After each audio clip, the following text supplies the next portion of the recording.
رسول اکرم صلی اللہ علیہ وآلہ وسلم نے ایک خطبہ ارشاد فرمایا، جس خطبے میں جناب صلی اللہ علیہ وآلہ وسلم نے اصحاب کو مخاطب کر کے کہا، ایھا الناس قد اقبل الیکم شہر اللہ بالبرکۃ والرحمۃ والمغفرہ، اے لوگوں تمہاری طرف آ رہا ہے اللہ کا مہینہ برکت کے ساتھ، رحمت کے ساتھ، مغفرت کے ساتھ۔ شہر هو عند اللہ افضل الشہور، وہ مہینہ کہ جو اللہ کے نزدیک سب سے بہترین مہینہ ہے۔ وَأَيَّامُهُ أَفْضَلُ الْأَيَّامِ، اور اس کے دن تمام دنوں سے افضل ہیں۔ وَلَيَالِهِ أَفْضَلُ اللَّيَالِي، اور اس کی راتیں تمام راتوں سے افضل ہیں۔ اس مہینے کی کرامت کیا ہے؟ اس مہینے کی کرامت یہ ہے، انفاسکم فیہ تسبیح، اس میں تمہارا سانس لینا بھی تسبیح ہے، ونومکم فیہ عبادہ، اور اس میں تمہارا سو جانا بھی عبادت ہے، ودعاؤکم فیہ مستجاب، اور اس میں تمہاری دعائیں مستجاب ہیں، واعمالکم فیہ مقبولہ، اور اس میں تمہارے اعمال مقبول ہیں۔ محترم ناظرین، آپ ذرا توجہ کیجئے کہ یہ کہنے والا کون ہے؟ یہ کہنے والا کوئی عام شخص نہیں ہے، یہ وہ ذات ہے کہ جس کی زبان پر وما ینطق عن الہوی ان ہوا الا وحی یوحی کی مہر ہے۔ یہ وہ حبیب کبریا محمد مصطفیٰ صلی اللہ علیہ وآلہ وسلم میری اور آپ کی رہنمائی کے لیے خطبہ ارشاد فرما رہے ہیں کہ جن کی زبان پر وما ینطق کی مہر ثبت ہے، جن کی زبان سے کبھی کسی نے حق کے علاوہ کوئی کلمہ نہیں سنا، جن کے لیے کفار بھی یہ کہا کرتے تھے کہ اگر تم یہ کہو کہ لشکر آ رہا ہے اور ہماری نگاہیں نہ دیکھ رہی ہوں تو ہم یہ کہیں گے ہماری نگاہوں کا دھوکہ ہے، مگر محمد عربی کبھی غلط بیانی نہیں کیا کرتے۔ وہ حبیب خدا یہ کہیں کہ یہ مہینہ اتنا پربرکت ہے کہ اس میں تمہاری سانسیں لینا تسبیح ہے، اس میں تمہارا سو جانا عبادت ہے، اس میں تمہاری دعائیں مقبول ہے، اس میں تمہارے اعمال قبول ہیں۔ انسان اعمال کو انجام دیتا ہے، حج کرنے جاتا ہے، زکوٰۃ دیتا ہے، خمس ادا کرتا ہے، نمازوں کو پڑھا کرتا ہے، لیکن کوئی شیورٹی نہیں ہے کہ اس کے وہ اعمال عند اللہ مقبول ہیں، اللہ کے نزدیک مقبول ہیں۔ لیکن یہاں پر اللہ کے رسول فرما رہے ہیں اعمالکم فیہ مقبول، اس مہینے میں تمہارے اعمال، تمہاری نماز پڑھنا، تمہارا روزہ رکھنا، تمہارا صدق نیت کے ساتھ صدقہ کرنا، تمہارا امور خیر کو انجام دینا، یہ سب اللہ کی بارگاہ میں مقبول ہے۔ وَهُوَ شَهْرٌ دُعِيتُمْ فِيهِ إِلَى ضِيَافَةِ اللَّهِ، یہ وہ مہینہ ہے کہ جس میں تمہیں دعوت دی گئی ہے اللہ کے سفرے پر، اللہ کی ضیافت پر۔ میزبان خدا بند عالم ہے، مہمان امت مسلمہ ہے، یہ شرف پروردگار عالم نے امت مسلمہ کو عطا کیا ہے کہ اس مہینے میں ہم اللہ کے مہمان بنیں، اللہ کے دسترخوان سے استفادہ کریں۔ کیا دیگر 11 مہینوں میں ہم خدا کا دیا ہوا رزق نہیں کھاتے؟ کیا دیگر 11 مہینوں میں میں اور آپ خدا بند متعال کی عطا کردہ نعمتوں سے استفادہ نہیں کرتے؟ نہیں، بالکل کرتے ہیں، لیکن اس مہینے میں خدا بند متعال نے اپنی رحمت کا ایسا دسترخوان بچھایا ہے کہ جس کے لیے خود اللہ کے رسول نے فرمایا کہ یہ مہینہ وہ ہے جس میں تمہیں دعوت دی گئی ہے اللہ کی ضیافت پر۔ وَجُعِلْتُمْ فِيهِ مِنْ أَهْلِ كَرَامَةِ اللَّهِ، اولیاء کا خاصہ ہے۔ دعائے تبسم میں اور آپ جب بھی معصوم کا نام لیتے ہیں کہتے ہیں یا وجیہن عند اللہ اشفع لنا عند اللہ، وہ صاحبان کرامت کہ جن کی عزت، جن کی تکریم، جن کی عظمت ملائک جانتے ہیں، جن کو خدا نے اہل کرامت قرار دیا ہے، اس ماہ میں امت مسلمہ کے لیے یہ اپرچونٹی موجود ہے کہ تمہیں اللہ نے اس مہینے میں اہل کرامت قرار دیا ہے۔ بس اس مہینے کی تمام تر برکات کو اللہ کے رسول جب بیان کر رہے ہیں تو ذرا توجہ تو کریں کہ اہل کرامت ہوتا کون ہے۔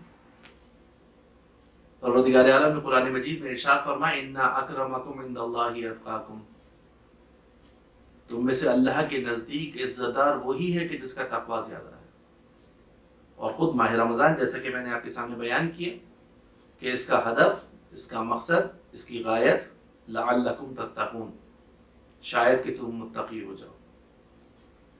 بہترین فرصت ہے اس وقت ہمارے پاس، یہ جو لاک ڈاؤن کی صورتحال ہے اس میں اور آپ دنیا سے کنارہ کش ہیں۔ دعا اور مناجات میں اور آپ پڑھتے ہیں نا انشاءاللہ ابو حمزہ سمالی اور دیگر مناجات، ابھی مناجات شعبانیہ گزری ہے، ان دعاؤں میں بار بار میں اور آپ خدا سے کیا سوال کر رہے ہیں؟ ربی حبلی کمال الانقطاع الیک، اے اللہ مجھے وہ انقطاع عطا فرما کہ جس کے ذریعے میں تیری طرف بڑھوں۔ اب فرصت ہے اور اپنی جگہ پر، لیکن یہ حسن موجود ہے کہ آج ہمارے پاس عبادات کے لیے وقت ہے، تلاوت قرآن مجید کے لیے وقت ہے، واعظ و نصیحت سننے کے لیے وقت ہے۔ بس اس ماہ سے استفادہ کرتے ہوئے، اس کی برکتوں کو سمیٹتے ہوئے، اس کی رحمتوں کو اپنے دامن میں بھرتے ہوئے کس طریقے سے آگے بڑھا جائے، خود حضرات محمد و آل محمد علیہ السلام بتائیں گے۔ کیسے گزارے ماہ رمضان، سلیقہ کیا ہے ماہ رمضان گزارنے کا، ماہ رمضان کیسے گزارا جاتا ہے؟ بس فرمایا فَإِنَّ الشَّقِيَّ مَنْ حُرِمَ غُفْرَانَ اللَّهِ فِي هَذَا الشَّهْرِ الْعَظِيمِ، وہ شقی ہے کہ جس نے جو اس عظیم مہینے میں اللہ کی مغفرت سے محروم رہ گئے۔ پھر اللہ کے رسول حضرت محمد مصطفیٰ صلی اللہ علیہ وآلہ وسلم نے لوگوں سے خطاب کرنا شروع کیا کہ وَاذْكُرُوا بِجُوعِكُمْ وَعَطَشِكُمْ فِيهِ جُوعَ يَوْمِ الْقِيَامَةِ وَعَطَشَهُ، اس مہینے میں یاد کرو اپنی بھوک و پیاس کے ذریعے سے اس قیامت کی بھوک و پیاس کو۔ وَتَصَدَّقُوا عَلَى فُقَرَائِكُمْ، صدقہ دو اپنے فقراء کو، وہ مساکین کو اور مسکینوں کو۔ وَوَقِّرُوا كِبَارَكُمْ، 11 مہینوں میں بھی تمہیں اپنے بڑوں کا ادب کرنا ہے، ان کی تعظیم کرنی ہے، ان کے وقار کا خیال رکھنا ہے۔ اس ماہ رمضان میں خاص طور پر اس عمل کو انجام دو۔ وَوَقِّرُوا كِبَارَكُمْ، اپنے بڑوں کا احترام کرو۔ وَارْحَمُوا صِغَارَكُمْ، رحم کرو اپنے چھوٹوں پر۔ وَصِلُوا أَرْحَامَكُمْ، صلہ رحمی اختیار کرو۔ وَاحْفَظُوا أَلْسِنَتَكُمْ، اپنی زبانوں کی حفاظت کرو۔ وَغَضُّوا عَمَّا لَا يَحِلُّ النَّظَرُ إِلَيْهِ أَبْصَارَكُمْ، اور اپنی نظروں کو اس چیز سے بچاؤ کہ جس کا دیکھنا تمہارے لیے حلال نہیں ہے۔ وَأَمَّا لَا يَحِلُّ الْإِسْتِمَاعُ إِلَيْهِ أَسْمَعَكُمْ، اور ان باتوں سے سننے سے اپنے کانوں کو بچاؤ کہ جن کا سننا تمہارے کانوں کے لیے حلال نہیں ہے۔ وَتَحَنَّنُوا عَلَىٰ أَيْتَامِ النَّاسِ كَمَا يَتَحَنَّنُوا عَلَىٰ أَيْتَامِكُمْ، احسان کرو، خیر کرو، نیکی کرو لوگوں کے یتیموں کے ساتھ، تاکہ تمہارے یتیموں کے ساتھ احسان کیا جائے۔ وَتُوبُوا إِلَى اللَّهِ مِن ذُنُوبِكُمْ، اور توبہ کرو اپنے رب سے اپنے گناہوں کے بارے میں۔ یہ طریقہ ماہ رمضان گزارنے کا جو اللہ کے رسول صلی اللہ علیہ وآلہ وسلم بتا رہے ہیں اس جلیل القدر خطبے میں، اس طریقے کی طرف ذرا توجہ کیجیے۔ وَقِّرُوا كِبَارَكُمْ، اپنے بڑوں کا احترام کرو۔ وَارْحَمُوا صِغَارَكُمْ، اپنے چھوٹوں پر رحم کرو۔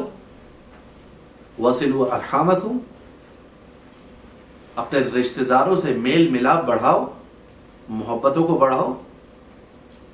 اپنے گناہوں کے لیے توبہ طلب کرو، اللہ کی بارگاہ میں پلٹ جاؤ۔ بس اللہ کے رسول صلی اللہ علیہ وآلہ وسلم فقط اس ماہ کے لیے یہ نسخہ نہیں بتا رہے ہیں۔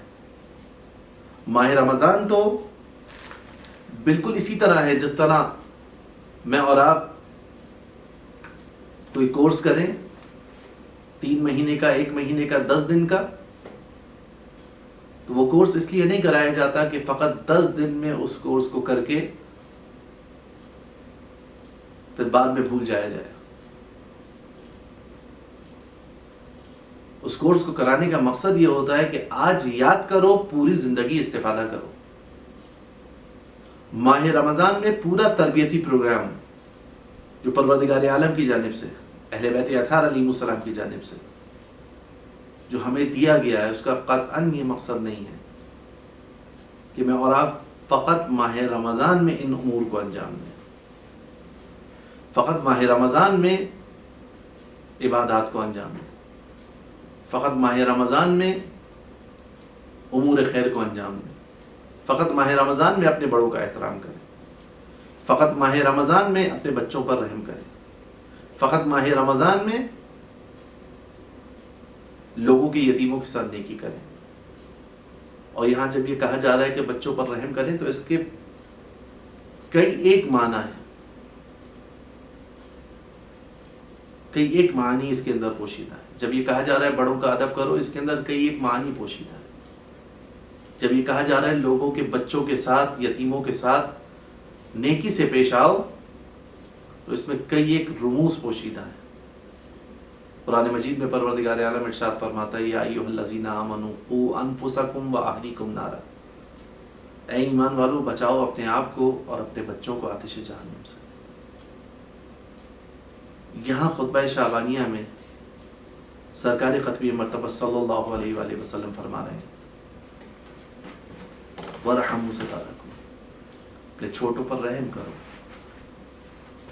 یہاں رحم کرنا فقط سر پر ایک دست شفقت پھیرنا مراد نہیں ہوگا، یقیناً یہ بھی ہوگا، لیکن جب اللہ کے رسول بتا رہے ہیں تو اس میں کئی ایک چیزیں شامل ہیں جو ہم جانتے ہیں وہ بھی، جس کو ابھی نہیں جانتے وہ بھی، کہ رحم کہتے کسے ہیں، کس طریقے سے رحم کیا جاتا ہے۔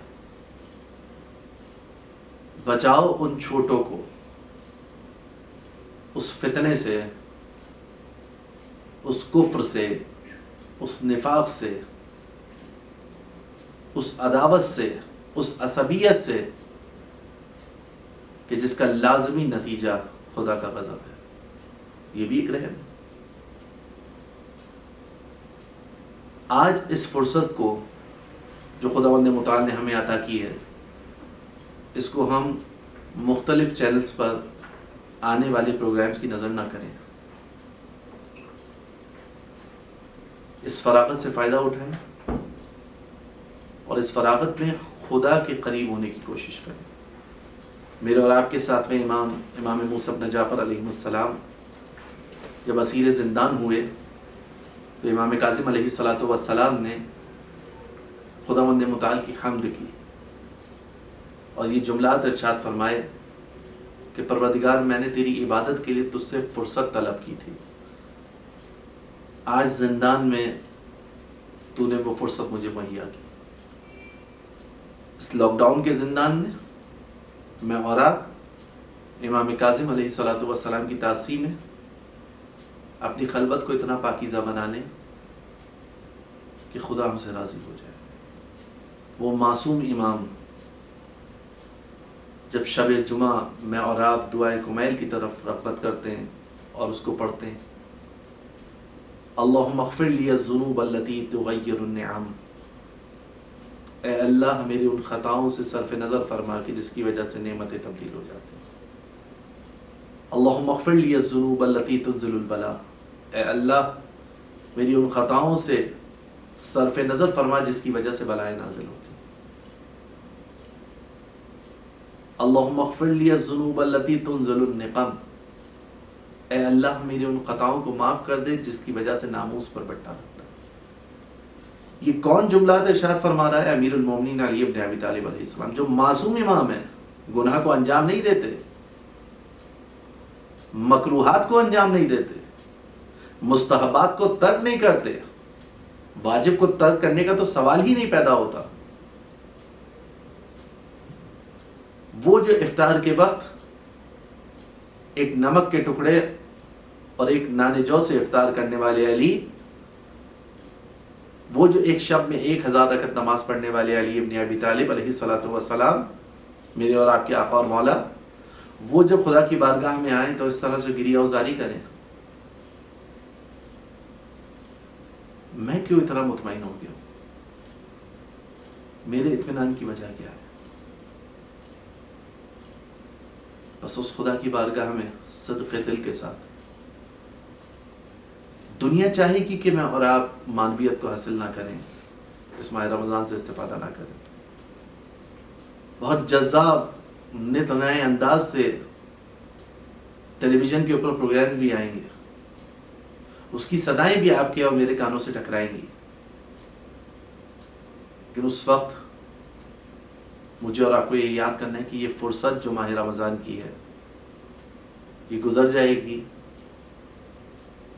لہٰذا ان لغویات سے اپنے آپ کو بچائیں۔ سب سے اہم ذمہ داری ماہ رمضان کی، ہر قسم کی بیہودہ لغو چیزوں سے مجھے اور آپ کو پرہیز کرنا ہے۔